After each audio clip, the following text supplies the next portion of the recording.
right, the moment I have been waiting for. We get to head back to the Deep Roads. Definitely my favorite part of Dragon Age Origins was Orzammar. And we didn't get enough Deep Roads in Dragon Age 2 or Inquisition, in my opinion. So I'm kind of excited to head back there. See what they can do with it, with the new graphics and stuff. Definitely a huge difference. Makes me wonder what they could do if they went back and remastered Origins with their modern graphics capabilities. I mean, can you imagine? The lava pools and the Shaperate and the Dwarven Palace and stuff. Man, that would just be badass. The arena. Yeah, one can only dream. Anyway, before we head out, let me clear up some war table stuff. Lake Callanhead is shaped like a bunny. Perhaps we should take a... Oh, I think I see it. Actually, Lake Callanhead kind of is shaped like a bunny, sort of. Colin would notice that.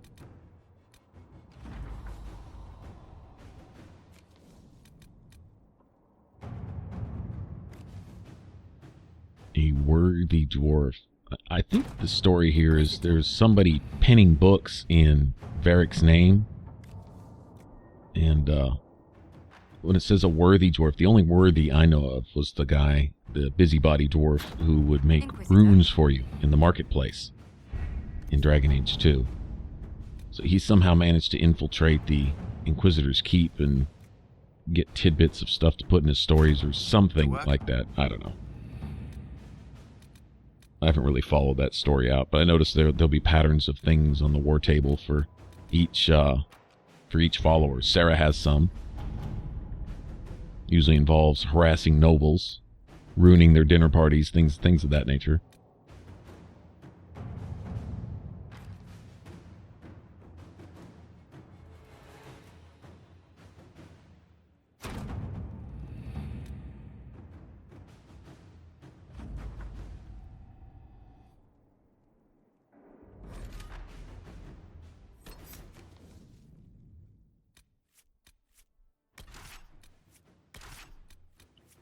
I'll go ahead and take the go-to squad here. Been running with most of the time. Got to have Varric along for the Deep Roads, although he's not the biggest fan of the Deep Roads, actually. Not a very dwarfy dwarf. Of course, either is Scout Harding. Inquisitor, the workers are almost done building a lift to the Deep Roads. No darkspawn trouble yet, but the earthquakes have been brutal. I was told to meet a Shaper Volta. She's waiting below. You won't see an Orzammar dwarf on the surface. They have rules about that. How many quakes have there been since you arrived? At least 3 big rumblers. And the aftershocks are nothing to sneeze at. My feet miss solid ground. Josephine's report mentioned several lyrium mines were damaged by the quakes. You'll see what's left of this one on your way down. From what I hear, the other mines are barely holding together. So you haven't seen any darkspawn up here? I sharpened my arrows just in case, but they never showed. I'm okay with that. From your tone, I'd guess Orzammar isn't your favorite place. I don't have an opinion. Cloud gazers like me aren't allowed in the city. The lift's ready for you.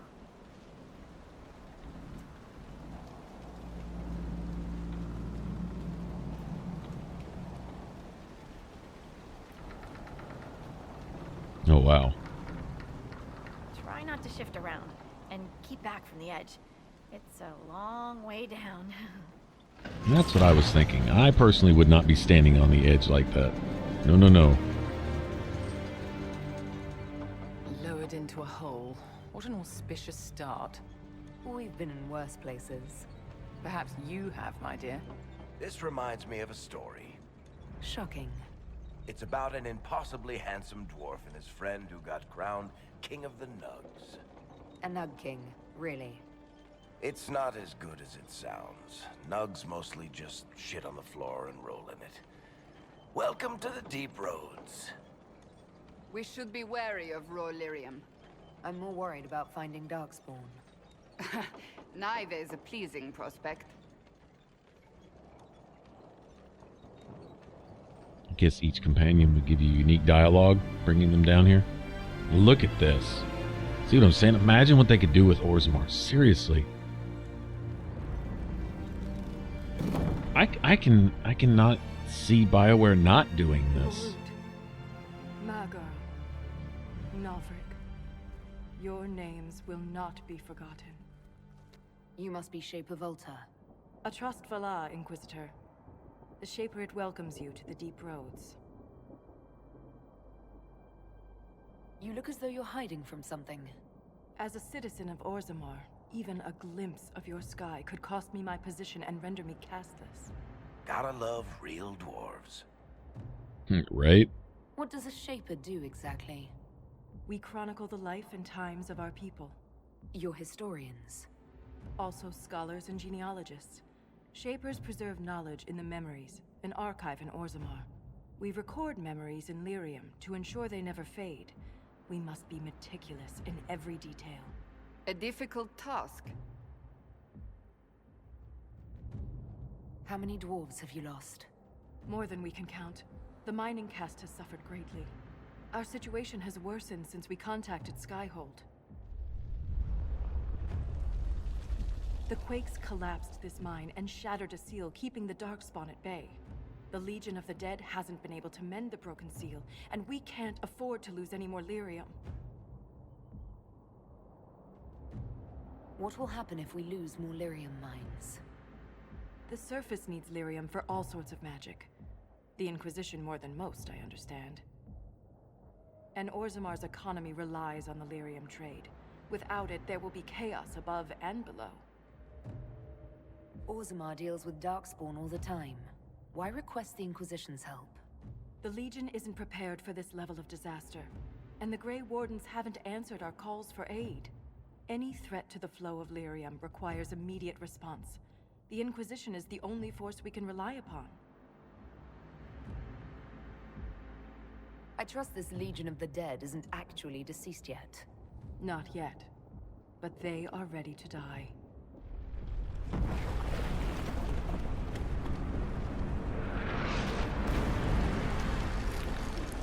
Appreciate that. Apologies for pushing you. Aren't you a polite thing? I fear the damage that tremor caused. Follow me to the Legion camp.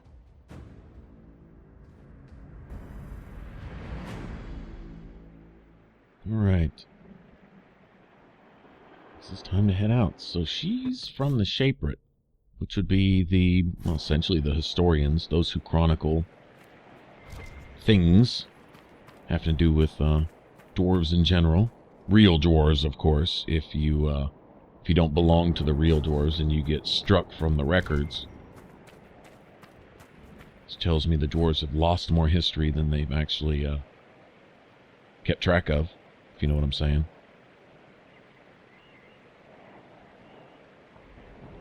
Looks like we all have some skill points that I need to assign. We'll do that at some point.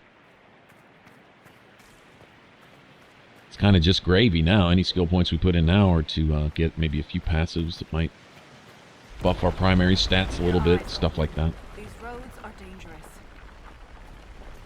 Yeah, you don't have to tell me twice. Everywhere you look, it's a long way down.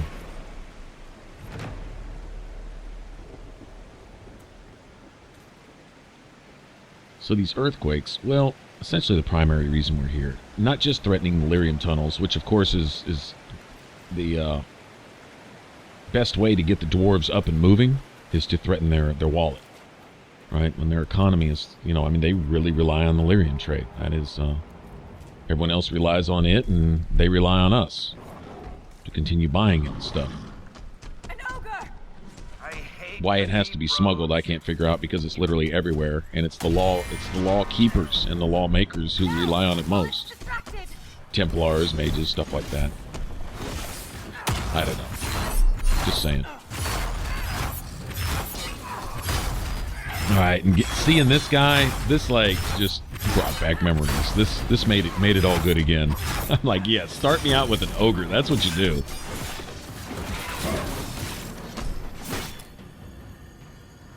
Break the ogre's grab, use an ability with a physical effect. Alright. That's plenty, actually. I think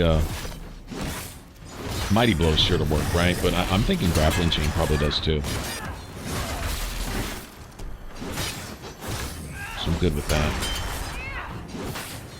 I guess if you're a mage, it would probably be, oh, the Maker's Fist, maybe. Don't know if, say, like Terror. I don't know. I think it's looking for things with a high physical impact. Shield Bash, stuff like that. If you're a rogue, probably Twin Fangs. Twin Fangs is a good knockdown ability. It is a, what I would call the Swiss Army knife ability for the rogue, where it's just pretty much good for everything.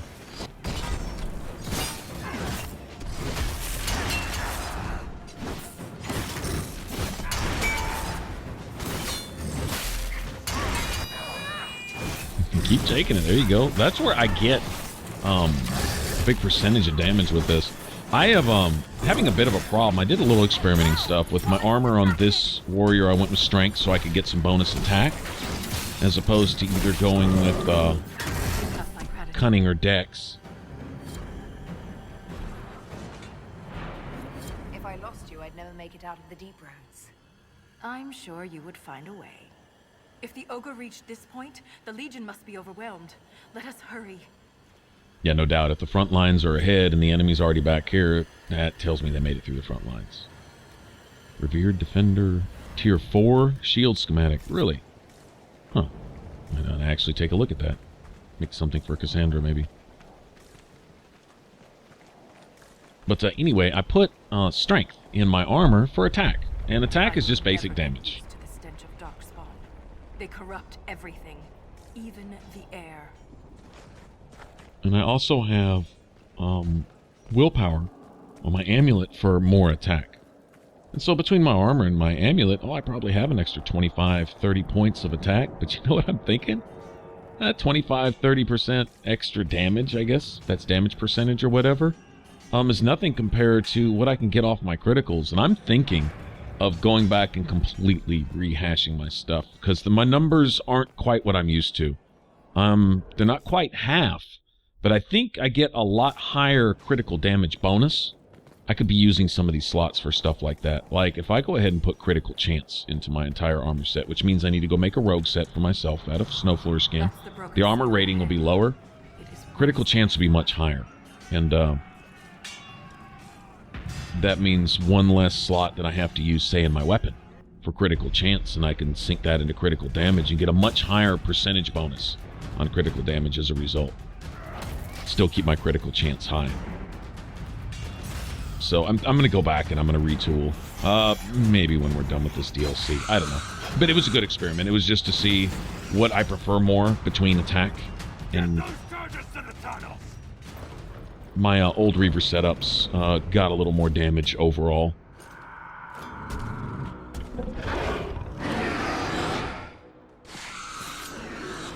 Instead of 12s and 15s, I was used to like 18s and 20s, you know, 2000-ish type of thing. It's nice to have the steady stream. Criticals, they're going, but they just seem to be lower, which of course attack and critical damage are essentially two different things. Attack still bleeds through. I mean, it still counts. Whatever your attack percentage is, that goes into the calculator. But I really need to just stack everything. It was my own advice is to, you know, find a path and stick to it, right? And so deviating from that, and once again, I prove my own point to myself as my numbers are generally lower. And no, I'm not looking to use any of the Jaws of Hakkon magic, uber damage gear and stuff like that. I think I'm going to personally stick with some of the vanilla stuff. I like taking those base things to where you know if your perks and your skills and your stats and stuff are really giving you your damage buff and not just kind of a false modifier from an OP weapon, you know? And wow, I couldn't roll out of it. Yeah, there was no way to roll out of that. Alright, so we just get mobbed by these guys, huh?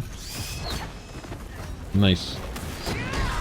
These are, as far as the skins go, these are the Dragon Age 2 Darkspawn. Really familiar from the Legacy DLC. Saw a lot of these guys. There we go. I'm going ham on these. Yeah, that's what you get for knocking me down twice. You pay for that. And this is when it's fun, when you can just berserk. This is what I built it for right here. Like I said, I think we'll sexy up our numbers a little bit. But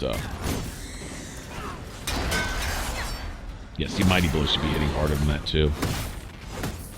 Block and Slash is great. In fact, it's hitting almost as hard, if not harder, than Mighty Blow. That's I think it should be doing that. Alright, so what exactly am I supposed to be doing? I'm supposed to be setting some charges, right? We need to close these tunnels off, so... I guess they've been, doing this all day, every day right here. Just horde after horde of Darkspawn. That means they're here for something. There's always a Darkspawn presence down here, but not in force. Not with their ogres and their leaders and stuff. That usually means they're making an assault. They're after something. Alright, there's a Darkspawn Reaver guy. We know about them. Get plenty of those when you go on Varric's little side mission with Bianca. Keep it up.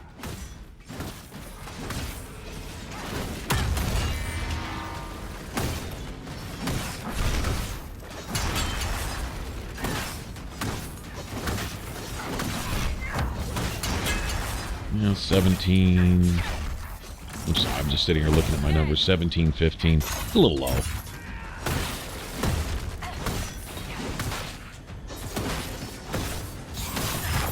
In fact, if we can get a hold of some crafting benches and stuff down here, might go ahead and craft some stuff before we leave. I don't know. Doesn't really matter. I mean, we're getting by, but, you know, when you sit there and look at your stuff and you know what your character probably should be doing, at least. From what I understand, there is a great sword from the Jaws of Hakkon. I don't know if it's one of the ones you pick up, like the unique ones, or if it's one that you make from a schematic. I noticed a pattern for from a cool-looking ice sword, basically. That's what it looks like. Not sure exactly which one it is, but apparently it's just got a huge base damage and stuff. And regardless of how you build your character, basically, it's just going to put up larger numbers than what I'm putting up here with my criticals, you know, this type of thing.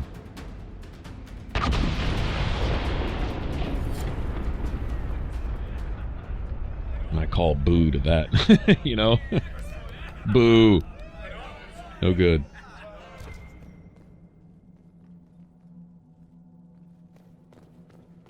Alright, so I'm thinking, if I put on a superb amulet of, say, dexterity, I believe that's 10% critical damage. Each point of dexterity gives you 1% critical damage, which is double the modifier for anything else. Willpower, strength, magic for mages give you a 0.5% of attack. Now, dexterity for a rogue gives a 0.5% of attack and 1% critical damage. So rogue gets to double dip, and that's pretty awesome. Well, not a whole lot different for me. I'm not going to get any extra attack out of it, but I will get a 10% critical modifier. And that in and of itself, I'm thinking, you know, that's 10% extra damage when it boils down to it. Now, the thing with criticals is you have to crack armor. I think we're doing that. When the fight starts, you know, the numbers, but I like watching the numbers go up. I think that's cool when I play. You know, they go from, you know, 1,100 to 1,800 to 2,500 to 3,000, and I think that's pretty sexy. But 10% here, 5% there. I think I may sink a bunch of decks. I may actually try that. Sink a bunch of decks into my armor also.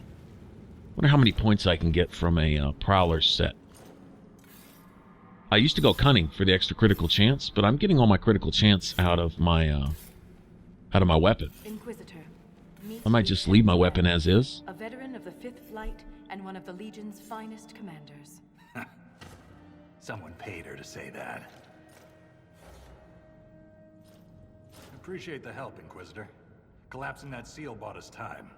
Blighters had the run of these tunnels for days. Now they have a roadblock.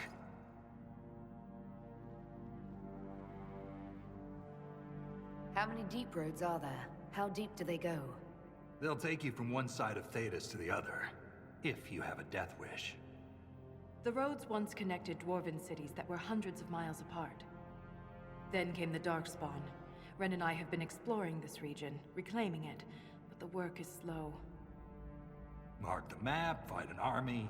Mark the map, fall in a hole. And so on. I get the impression you two have known each other a while. Yeah. The Shaper had sent her to dig up some relics. Asked me to keep her out of trouble. That was 3 years ago. You can quit any time.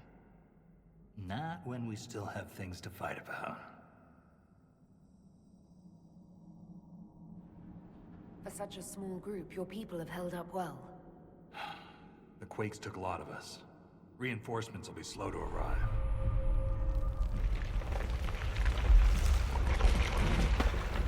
You can kind of hear almost a bell ringing within the earthquakes.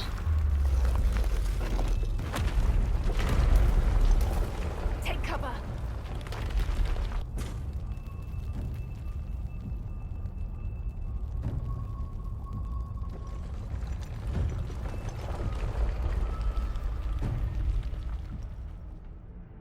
You heard that, yes? The rhythm in the tremors? It's clearer, stronger, more insistent. I hear it. Doesn't prove a thing. These quakes are not a natural disaster. They're deliberate. There's an intelligence behind them.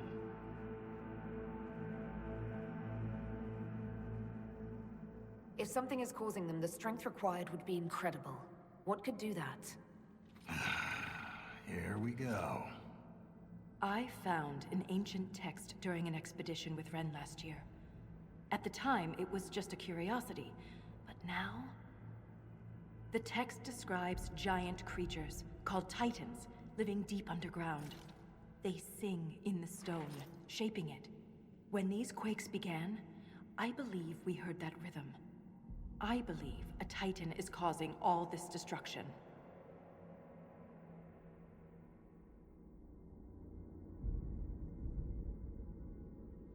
I've never heard of Titans before. What else can you tell me about them? The text I found predated the First Blight. Its pages had mostly rotted away, and there's no mention of the Titans in Orzamar's memories. Which tells you something. All I heard was an earthquake. How is it you and Ren hear a rhythm? Our people have a strong connection to the stone. We feel it in a way topsiders cannot. Shapers have great stone sense. And Volta's better than most. She never gets lost. You speak of the stone like it's more than walls. The stone is eternal. She was here before us, and remains after we die. But the stone isn't your god. We don't worship her, but we do respect and honor her. The stone makes us strong, and we return that strength to her when we die. It's difficult to express in words. In my experience, no explanation is too strange to consider. Right? For all we know, that text you found was a bedtime story. We can't be sure until we find the source. The rhythm I sense in the quakes is emanating from somewhere far below. The stone will lead us there. And if it comes to a fight, that'll be our job. There's a lift at the side passage nearby. Ready when you are. Let's explore the camp a little bit. Yeah, nothing's too strange. We just dealt with an Avar god monster and a dragon. Turning this dude into a revenant type of thing going on. Yeah. So if there's a god monster living in the rocks here, I couldn't be surprised. Even the Assembly has taken an interest.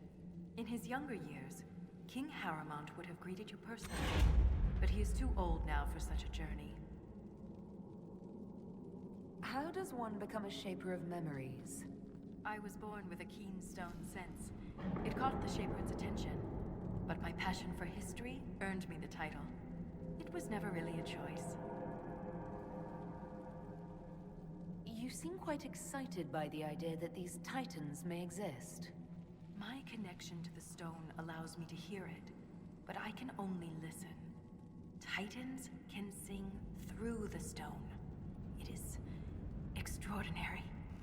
We call ourselves children of the stone. What does that make the Titans? What's life like in Orzammar? I haven't lived in Orzammar for 3 years, but I receive updates. Is there anything in particular you'd like to know? Do you miss living there? I do sometimes. Particularly the easy access to a warm bath and clean clothes. But the importance of my work outweighs the comforts of the city. How's the political climate in Orzammar? There have been riots due to food shortages, but they will pass, I hope. I've no doubt some Deshers will try to use the situation for their own gain. But the king has a good hold over the assembly. What are Deshers? Members of the assembly, all noble-born. Through the assembly, they govern Orzammar. The king presides over them. A dwarf's caste seems to dictate their entire life in Orzammar. I could bore you for hours about our society's castes and the tensions that go along with them. Simply put, citizens of Orzammar are born into a caste, and that is their lot in life. A member of the Smith caste can never join the warrior caste, and vice versa. Everything is predetermined. There's no way for someone to change castes. It is possible for a member of the lower caste to marry above their station, but only their children's caste will improve. Similarly, when dwarves are made casteless, so are their descendants. That's enough about Orzammar. Of course. Thanks for the insight, Shaper. My pleasure, Inquisitor. We'll speak another time. Yeah, where that is guaranteed to fall short if someone's born an asshole, they're still made a governor because they're first in line to be governor or ruler or whatever, you know, some position of authority and power over someone else to make decisions. And if they're a jerk, if they're corrupt, if they're evil, if they're sadistic, if they're some kind of sociopath, if they're whatever, it doesn't matter because their caste clears them of any wrong doing or being, and so they can just, you know, have their way. And anyway, we got something of a war table here, but it's just for the deep roads here. Very cool. I don't have anyone that can do this right now. I think I got everyone busy before I left. Probably shouldn't have done that. Probably should have left all my advisors open, but I wasn't thinking. That's cool. They'll be ready eventually. We'll eventually get a store here and hopefully some smithing benches and things like that. I'm sitting here mulling over in my head exactly what I can do to raise my damage a little bit. That's really got me preoccupied. Looking back on in hindsight, looking at my numbers overall, and it's a little lackluster if you ask me.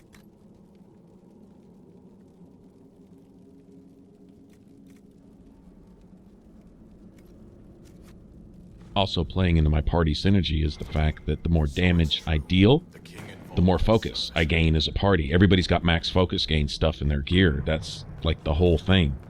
It's just to be able to just go high-paced, high damage, fast combat, knock them out and destroy them. And even though playing with friendly fire on, we're more of a single target type party, still dealing with mobs effectively.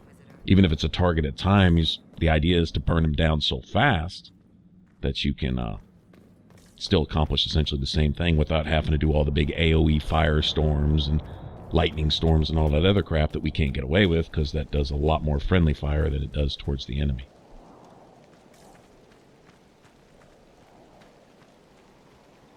Man, look at that view. Sorry, I just had to look around a little bit. This is just amazing. We're not going to get much more of that sunlight here on out, though. We're going to just keep going deeper and deeper.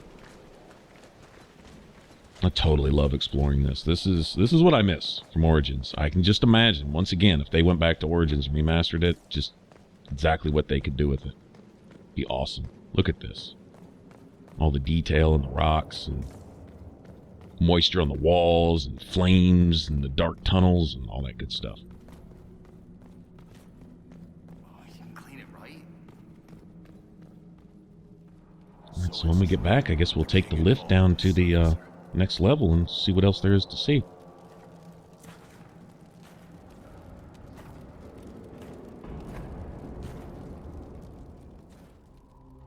Alright, thanks for watching. Hope you hang out for the rest of this series here. Check out the rest of this DLC. Should be worth checking out.